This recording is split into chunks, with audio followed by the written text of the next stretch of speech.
Speaker, in 1794, George Washington, our founding father, wrote to his gardener that he should, quote, make the most of the hemp seed and sow it everywhere, end quote.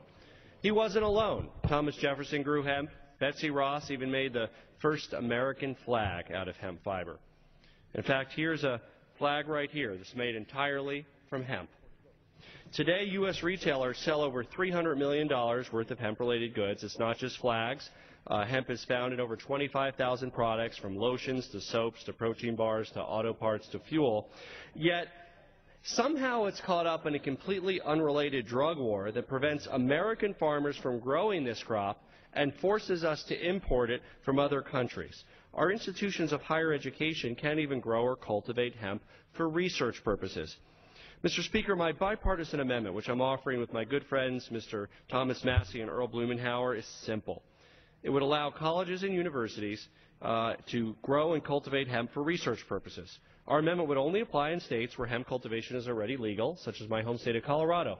I recently had an exchange with the premier agriculture research university in my district, Colorado State University. This is an area that they want to get into, but they feel that they're prohibited, and their attorneys are telling them that unless we can make this change, they can't actually do research in what has great potential to be an important crop for Colorado. Mr. Speaker, let me be clear about something, because there's been some misleading information that's been put out there by the Drug Enforcement Agency. Hemp is not marijuana. I'm very disappointed to hear that the DEA is circulating talking points that claim that somehow hemp could be used as marijuana. At the concentration level specified in our amendment, it's physically impossible to use hemp as a drug. Let me emphasize that. It's physically impossible to use hemp as a drug. Voters in my home state of Colorado and across the country have made it clear that they believe industrial hemp is an agricultural commodity, not a drug. Our colleges and universities are the best in the world. This is a modest step to simply allow them to research the potential benefits, downsides, strains to grow of this important agricultural commodity. There's been technology in France that allows tracers to be put in to ensure that it doesn't get contaminated with anything that includes narcotics. There's lots of research that can be done, and this amendment is a very simple, pragmatic step to do it. I reserve the balance of my time. Gentleman from Colorado reserves his time. For what purpose does the gentleman from Iowa rise? I seek time in opposition. Gentleman claims time in opposition. He's recognized for 5 minutes. Thank you, Mr. Chairman. I appreciate the gentleman's interest in the issue, but it's clear that the Agricultural Committee is not the committee of jurisdiction to be addressing the provisions of the Safe and Drug-Free Schools and Communities Act. And while some may consider the growth of hemp to be an agricultural endeavor, I think that there are many who feel quite differently. I would therefore oppose this amendment and urge the gentleman to seek a hearing on the issue within the appropriate committee. And I point also that one of the concerns that we have long had is that even though the gentleman says hemp is not marijuana, I don't know if one can tell the difference when it's planted row by row out in the field.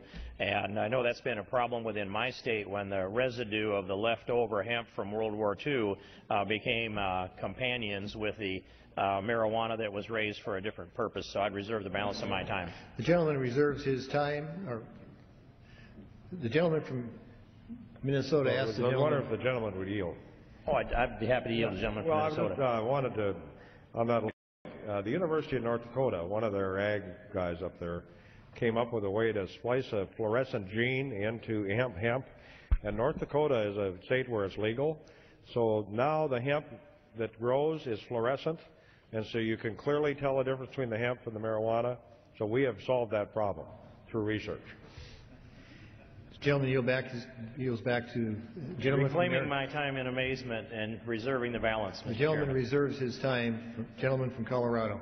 Again, this is, of course, germane. It was ruled and ordered by the Rules Committee. There's no issue with the Committee of Jurisdiction. I'd like to yield a minute to the co-sponsor of the amendment, the gentleman from Kentucky, Mr. Massey. Gentleman from Kentucky is recognized for 1 minute.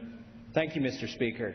I'd like to talk about some of the legal products that you can buy in the United States that are made with hemp. You can buy paper, clothes, rope, food, hundreds of products. Even car panels are made out of hemp. But the great tragedy is that we cannot grow hemp in Kentucky. We can't grow it anywhere in the United States, industrial hemp. So we have to import it. Where do we import it from? It comes from China. It comes from Canada. It comes from Europe. There are many, many uses for hemp. There are 30 countries in this globe that can grow hemp. In fact, I believe every industrialized country in the world grows hemp. Farmers in Kentucky grew hemp during World War II. Hemp was grown in large quantities in my state of Kentucky. Canvas and rope made from hemp helped with the war effort. So this is not about drugs.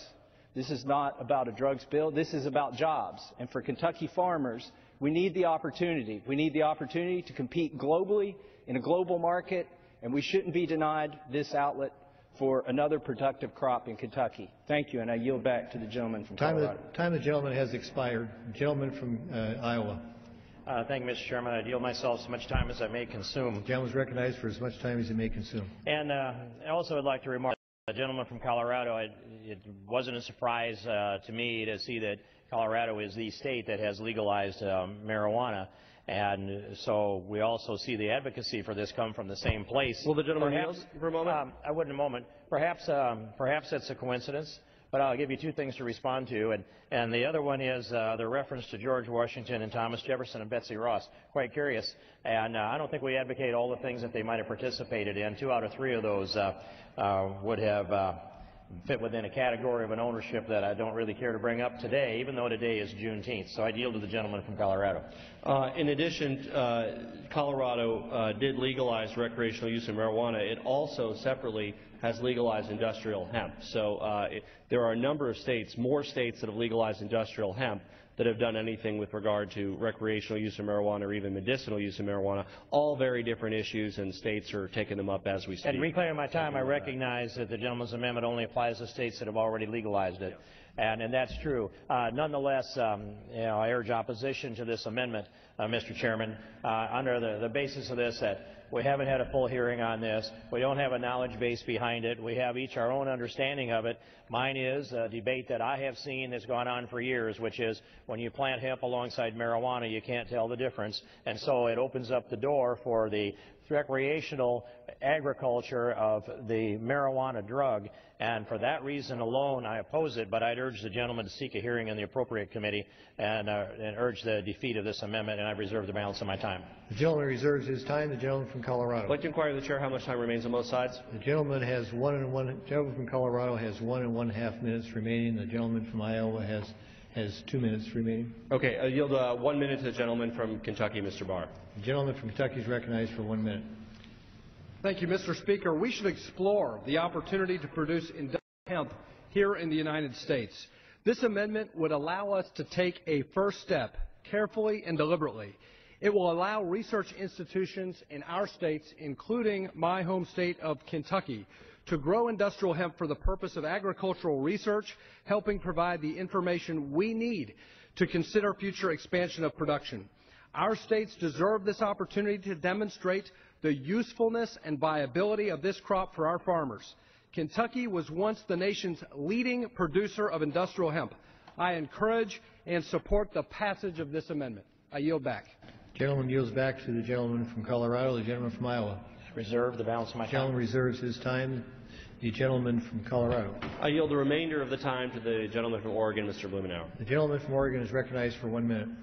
Thank you, and I appreciate the leadership of my friend from Colorado and my friend from Kentucky in moving this forward.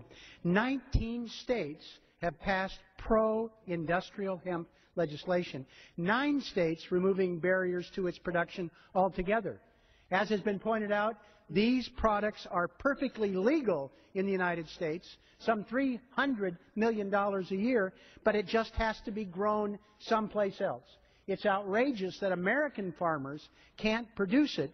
But what this amendment does is to simply permit the research opportunities for colleges and universities to grow and cultivate hemp for academic and in agricultural research purposes. If this amendment passes and we're able to do this research in agricultural colleges and universities, then we're not going to have stupid talking points coming from DEA, and we'll have misleading statements that are made. People will understand why other countries have been able to figure this out, and the United States will be able. Nobody, regardless of your position, should be opposed to allowing our research colleges and universities to be able to do a deep dive to be able to find out what's possible.